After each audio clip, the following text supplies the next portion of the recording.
They say the woods in Oregon don't just have trees, they have memories. Terrible, hungry memories. I never believed in the stories about Blackwood Creek. I thought they were just local legends meant to keep tourists from getting lost. But after 3 nights in that cabin, I realized the legends weren't meant to keep us out. They were a warning of what's already inside. If you're listening to this alone, lock your doors. Because by the time you hear the scratching on the wood, it's already too late. Welcome back to the channel. I'm your host, and today, I'm sharing a transcript sent to me by a survivor who wishes to remain anonymous. This isn't your typical campfire story. This is a documented account of a week-long stay in the deepest part of the Pacific Northwest, a place where the GPS dies and the shadows start to move on their own. Let's dive into the Whispering Cabin. The cabin was beautiful in a rugged, terrifying way. Built from dark cedar, it sat at the edge of a ravine. The nearest neighbor was 20 miles of unpaved road away. I arrived at dusk. The owner, a man named Elias, didn't look me in the eye when he handed over the keys.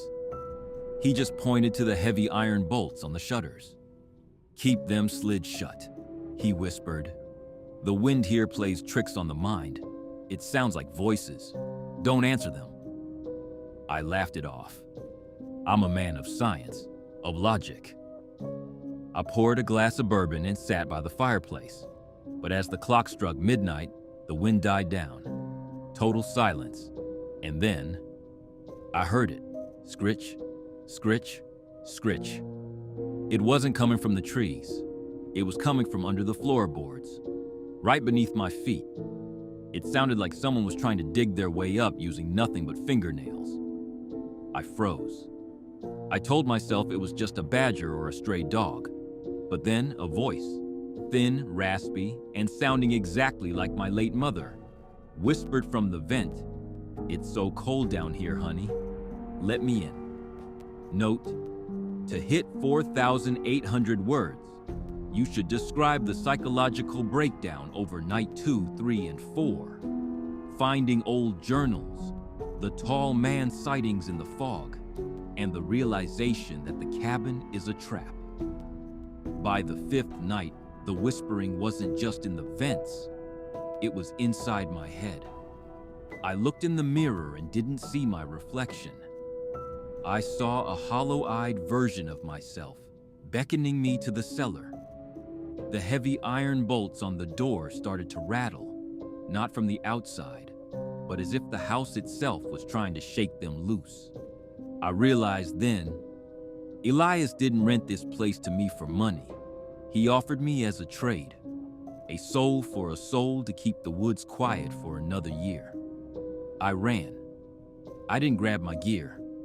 I didn't grab my keys. I ran until my lungs burned and my feet bled, the sound of 1,000 voices screaming my name behind me. I haven't slept in a dark room since.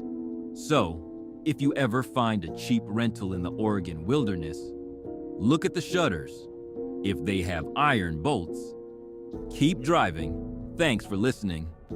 If this story chilled your blood, hit that like button and subscribe for more true horror accounts. Drop a comment below if you've ever seen something in the woods that shouldn't exist. Stay safe out there, and don't answer the whispers.